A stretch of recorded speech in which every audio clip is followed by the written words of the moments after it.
கடைசியில சகுந்தலா சொன்ன மாதிரி அந்த வித்யா செஞ்சுட்டாளேடா. இத்தனை வருஷம் அரசியல் வாழ்க்கையில நான் யாருக்குமே பயந்தது இல்லடா. ஒரு நிமிஷத்துல என்னைய பயப்பட வச்சுட்டா. அதுவும் மன்னிப்பு கேட்க வச்சுட்டானா.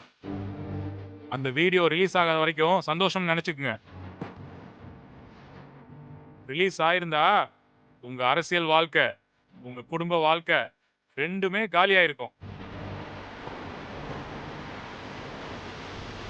ஐயா, ஐயா,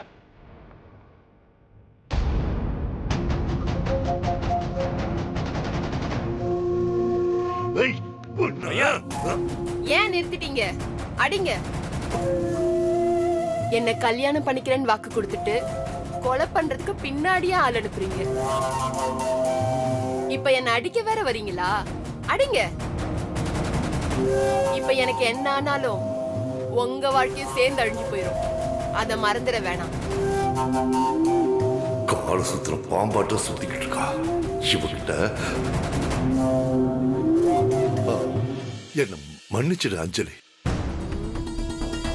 நான் இதெல்லாம் வேணும்னு பண்ணல.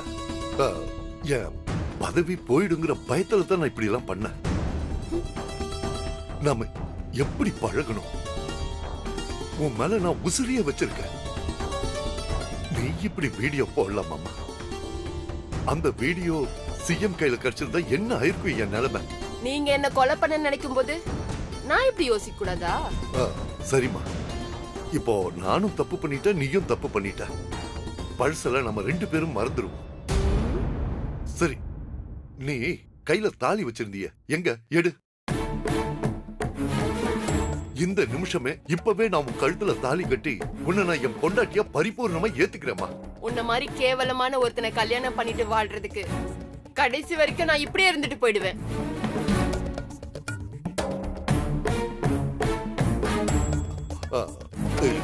என்னம்மா இப்படி சொல்லிட்ட?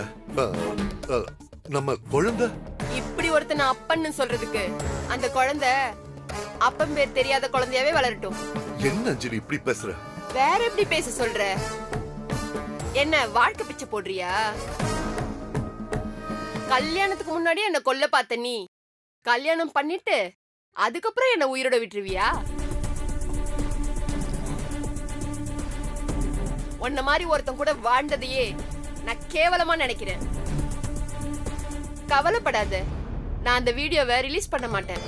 அது ரிலீஸ் ஆனா எனக்கும் தான் அசிங்கம். வித்யா மேடம் அந்த தப்ப செய்ய மாட்டாங்க. இனிமேலாவது திருந்தி வாழப்பாரு.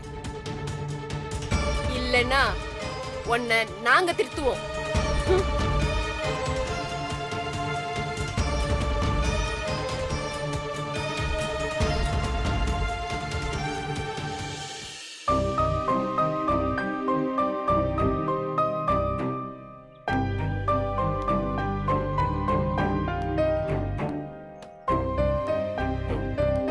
வேதா, கோயிலுக்கு போயிருந்த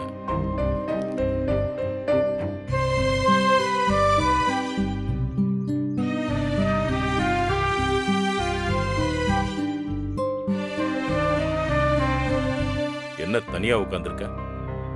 சும்மாதான். வேதா, இப்ப நீ வித்யாவை பத்தி என்ன நினைக்கிற? புரியல.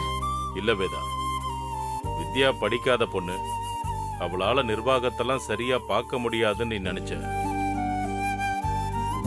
இல்ல, நீ யோசிச்சதெல்லாம் கரெக்ட் தான். ஆனா இப்ப வித்யா ஒரு பொறுப்புல இருந்து நிறைய விஷயங்கள் பண்ணிட்டு இருக்க. வித்யா என்ன செஞ்சாலும் நீ பண்ண அச்சீவ்மெண்ட் எல்லாம் தாண்ட முடியாது. இருந்தாலும் அவளோட இடத்துல அவ ஸ்ட்ராங்கா தானே இருக்கா. அமைச்சர் பிரச்சனையை நீ வேற மாதிரி ஹேண்டில் பண்ணிருப்ப. ஆனா அவளும் அவளுக்கு தெரிஞ்ச வழியில ஜெயிச்சு காட்டிட்டால. அம்மா, உங்களை பார்க்க ஒருத்தவங்க வந்திருக்காங்க.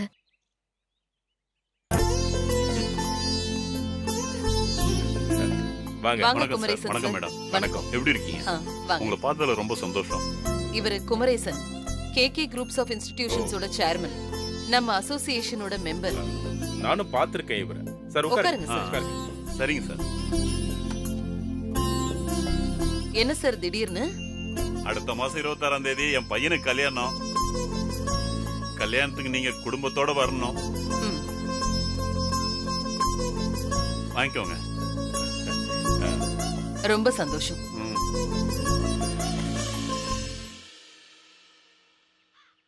வீட்ல பசங்கெல்லாம் எல்லாரும் இன்ஸ்டிடியூட் போயிருக்காங்க. நல்லது சார். சொத்தெல்லாம் பிரிச்சு கொடுத்துட்டீங்கன்னு கேள்விப்பட்டேன். ஒரு கட்டத்துக்கு மேல பசங்களை நம்ம கைக்குள்ள வச்சுக்கணும்னு நினைக்கிறதே தப்பு. இப்படி அவங்களுக்குன்னு ஒரு வழியை காட்டி விடுறதா எல்லாருக்கும் நல்லது மேடம். எத்தனை நாளைக்கு நம்மளே எல்லாத்தையும் பார்த்துக்க முடியும்? நமக்கும் லைஃப்ல ரெஸ்ட் வேணும்ல. நம்ம அசோசியேஷன் தலைவரா இருக்கிறது உங்க சின்ன மருமக தானே? ஆமா ஆமா. என்ன பொண்ணு சார், 10 வருஷத்துக்கு முன்னாடி வேதா மேடம் அந்த பதவிக்கு வரும்போது அவங்க கிட்ட என்ன ஃபயர் இருந்ததோ அதே ஃபயர் இருக்கு சார். அவங்களுக்கு எது சரின்னு படுதோ அடுத்த நிமிஷம் அதை நடத்தி முடிச்சிடறாங்க மேடம். அவங்க பதவிக்கு வந்து முதல்ல போட்ட கையெழுத்தே அந்த சகுந்தலாவுடைய காலேஜ நம்ம அசோசியேஷன்ல நீக்கி வச்சதான். அந்த சகுந்தலா ரொம்ப கரைச்சல் பண்ணிக்கிட்டு மத்தவங்களையும் கெடுத்துட்டு இருந்தாங்க. உங்க மருமக பண்ணது கரெக்ட் மேடம். அடுத்து அந்த மினிஸ்டர் அதிகாரத்தை வச்சுக்கிட்டு என்ன அராஜகம். இப்ப கப்பு சிப்புன்னு இருக்காருல்ல. உண்மையை சொல்ற மேடம், நீங்க சரியான ஆளுகிட்ட தான் அந்த பொறுப்பை ஒப்படைச்சிருக்கீங்க. இன்னும் 30 வருஷத்துக்கு உங்க சாம்ராஜ்யத்தை யாராலையும் அசைக்க முடியாது மேடம். படிக்காமலே உங்க மருமக இவ்வளோ துடுக்கா இருக்காங்க. படிச்சிருந்தாங்கன்னா இன்னும் என்னென்னமோ பண்ணிருப்பாங்க. ரொம்ப சந்தோஷமா இருக்கு மேடம். நம்ம அசோசியேஷன் முழுக்க உங்க மருமக பத்தி தான் பேச்சு ஓடிட்டு இருக்கு. அப்ப நான் வரேன் மேடம். வரேன் சார்.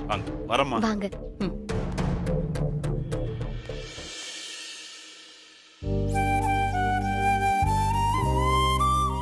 இதுக்கு மேலயும் நீ வித்யாவை ஒதுக்கி வைக்கணுமா வேதா? ஆமாம்மா, வித்யா அண்ணி எதிர்பார்க்கறது ஒன்னே ஒண்ணுதாம்மா. நீங்க அவங்கள ஏத்துக்கணும். அதுக்காக அண்ணனும் வித்யா அண்ணியும் இப்ப வரைக்கும் ஒன்னா இருந்தாலும் பிரிஞ்சேதான் 2 பேரும் வாழ்ந்துட்டு இருக்காங்க. சொல்லு வேதா.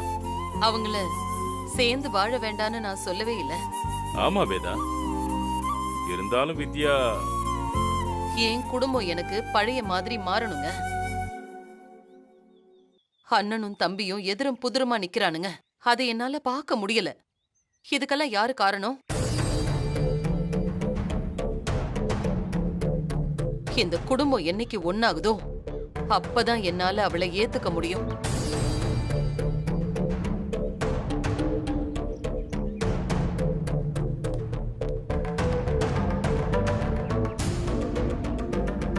பாவம் பா அண்ணி. வேதா நினைக்கிறது நடக்குமா? வித்யாவே அதை செஞ்சு காட்டுவான்.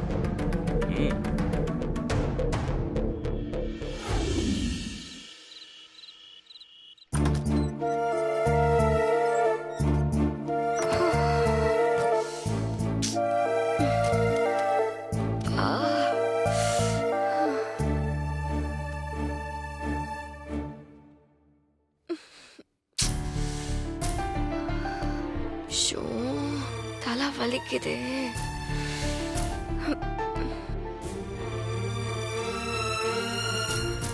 வித்யா,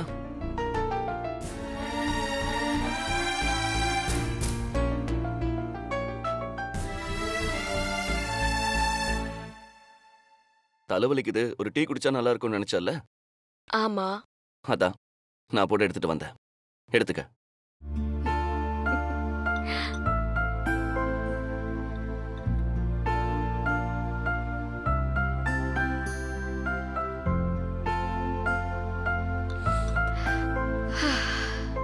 எப்படி இருக்கு? இந்த தலைவலிக்கு சூடா வெந்நீர் குடிச்சா கூட நல்லாதான் இருக்கும். நீ அதுல பால் டிகாஷன்லாம் கலந்துருக்கல, பரவாயில்ல, குடிக்கிற மாதிரி இருக்கு. அடி பாவி, அதுல பால் டிகாஷனை விட வேற ஒரு முக்கியமான விஷயத்த கலந்துருக்கேன். அது உனக்கு தெரியலையா? ஏன்னா சர்க்கரையா? எனக்கு நாட்டு சர்க்கரை போட்டாதான் பிடிக்கும். நீ சீனி போட்டிருக்க. இது அது கிடையாது, வேற. டீல வேற என்ன கலக்க முடியும்? ஏலக்காய் போட்டியா? அந்த டேஸ்டே இல்லையே. உன்னெல்லாம் வச்சுக்கிட்டு அதுல டீயோட சேர்த்து என் காதலையும் கலந்துருக்க. ஓ, அது உனக்கு தெரியலையா? இதுக்கு பேரு தான் கிரிஞ்சு. என்ன? பூமர். ஏய், ஆமா, நீ பண்றதெல்லாம் அப்படிதானே இருக்கு. ஒரு டீ போட்டு குடுத்துட்டு அதுல காதல கலந்துருக்கானா? என்னடா இதெல்லாம்? அப்ப நீ என் டீயை குடிக்க வேணா? குடு. குடுங்கல்ல. சஞ்சய், என்ன பண்ற? வேணா விடு. உனக்கு தான் என் டீயும் பிடிக்கல, என் லவ்வும் பிடிக்கலையே. அப்புறம் ஏன் இதை குடிச்சுக்கிட்டு? நீ குடிக்காமலே இரு. நான் பிடிக்கலன்னு சொன்னனா? நீ பேசுறதெல்லாம் அப்படிதான் இருந்துச்சு. இப்போ டீ ரொம்ப நல்லா இருக்கு. போதுமா? குடு. என் லவ் ஃபீல் பண்ணியா இல்லையா? ஃபீல் பண்ண. குடு. அப்போ இந்த டீ குடி. பாரு, நல்லா ஃபீல் பண்ணி குடி. என் காதல் அந்த டீல இருக்கிற சூடு மாதிரி அப்படியே உள்ளுக்குள்ள இறங்கணும். நீ கப்ப வாங்கி வச்சிருந்த கேப்ல அதுல ஆறி போயிடுச்சு.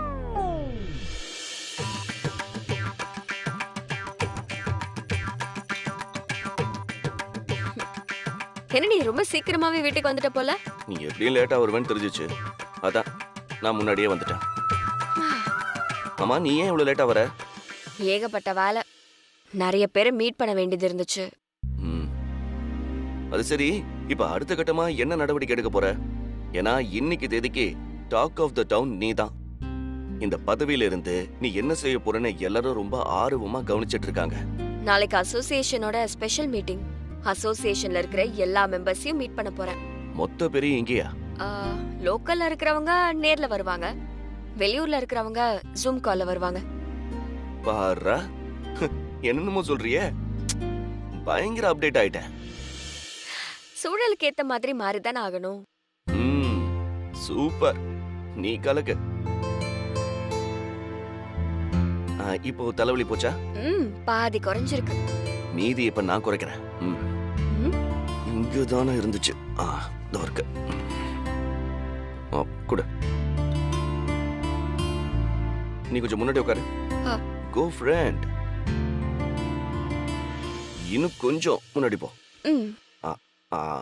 ஓகே.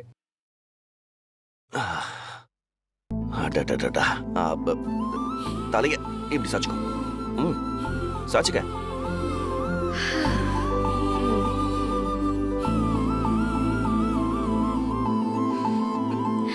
வேணா சஞ்சய், நீ சும்மாருன்னு சொல்றல. கட்டின பொண்டாட்டி வெளியில போய் பெரிய பெரிய பிரச்சனை எல்லாம் அசால்ட்டா சமாளிச்சுட்டு ரொம்ப டயர்டா வந்திருக்கா. ஒரு புருஷனா நான் இத கூட செய்யலனா எப்படி? இதெல்லாம் என் கடமை வித்யா. நீ அப்படியே இரு.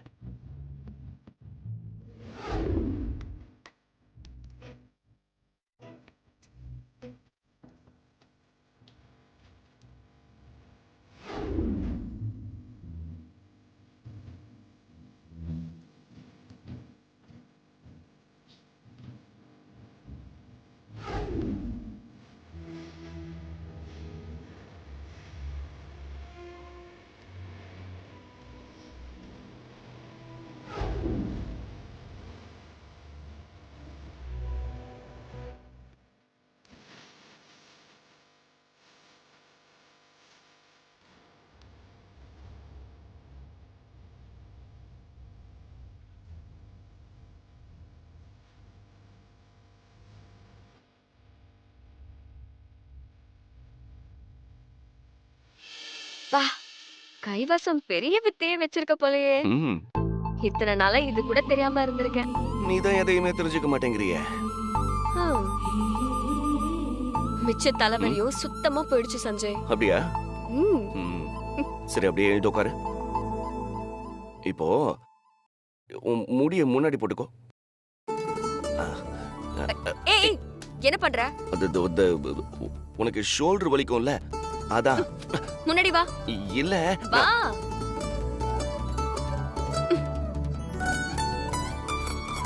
எங்க ஊர்ல ஒரு பழமொழி சொல்லுவாங்க. என்ன பழமொழி சொல்லுவாங்க? பாவம் பார்த்து இருக்க இடம் கொடுத்தா படுக்க பாயும் தலகாணியும் கேப்பானா. அந்த மாதிரி தான் இருக்கு உன் கதை. இப்ப நான் என்ன பண்ணேன்? ஏதோ பாவம்னு தைலம் தேய்ச்சி விட சொன்னா ரொம்ப தான் அட்வான்டேஜ் எடுத்துக்கிறியே. எது நீ பாவன்னு சொல்லி என்ன தைலம் தேய்ச்சி விட சொன்னியா? என்னடே இது புது உருட்டா இருக்கு. உனக்கு தலைவலின்னு சொல்லி நான் பாவப்பட்டு தைலம் தேய்ச்சி விட்டா அத நீ என்னமோ எனக்கு செஞ்ச உதவி மாதிரி பேசிட்டு இருக்க. மக்களே, இந்த அநியாயத்தை எங்கேயாவது கேள்விப்பட்டிருப்பீங்களா? இதெல்லாம் நியாயமா? இதெல்லாம் அடுக்குமா? நீ ரொம்ப பேசுற, கிளம்பு. எங்க? நான் தான் சொல்லிருக்கேனே. என்ன சொல்லிருக்க? எல்லா பிரச்சனையும் எல்லா பிரச்சனையும் முடியற வரைக்கும் நம்ம 2 பேருக்குள்ள ஒண்ணும் கிடையாது. நம்ம 2 பேரும் தள்ளி இருக்கணும். அதானே? ஞாபகம் வச்சிருக்கே. நீதான் மறந்தாலும் நிமிஷத்துக்கு நிமிஷம் மறக்காம அப்படியே சொல்லிக்கிட்டே இருக்கியே. அதெல்லாம் மறக்குமா என்ன? போர்வை தலகாணி வேணாமா? ஆல்ரெடி அதெல்லாம் எடுத்து கொண்டு போய் வச்சுட்டேன். ஜாலியா சந்தோஷமா நிம்மதியா தூங்கு. உன் கனவுல நான் வந்து டூயட் பாட ட்ரை பண்றேன்.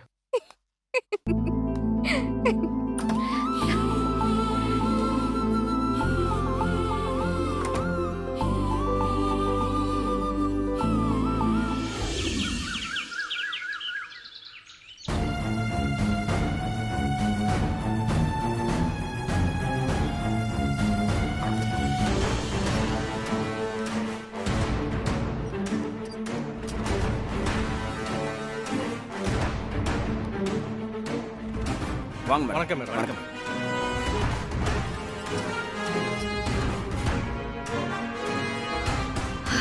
நான் இந்த சேருக்கு வருவேன்னு கனவுல கூட நினைக்கல. ஆனா இப்ப நான் இந்த பதவியில இருக்கேன்.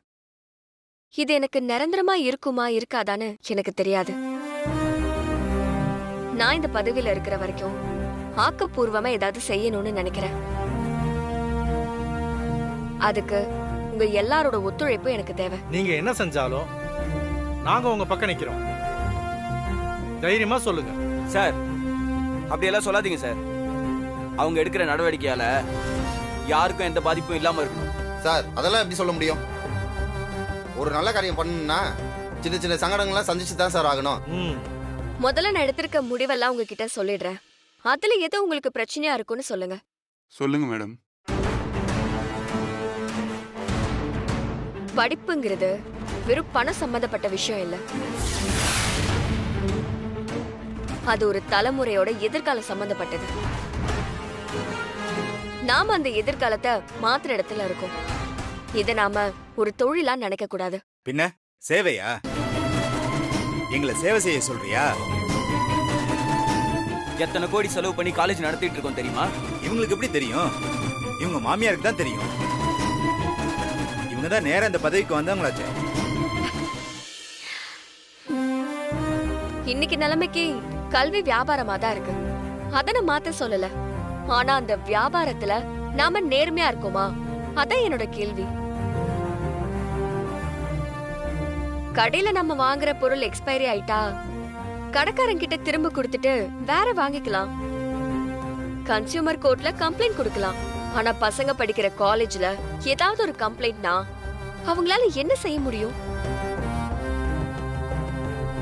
எல்லாத்தையும் அட்ஜஸ்ட் பண்ணிட்டு படிக்கணும். எதிர்த்து பேசினா பசங்க இன்டர்னல் மார்க்ல கை வைப்போம். ஹால் டிக்கெட் வராது, ஒழுகினம்னு சீட்டை கிழிச்சு அனுப்பிடுவீங்க.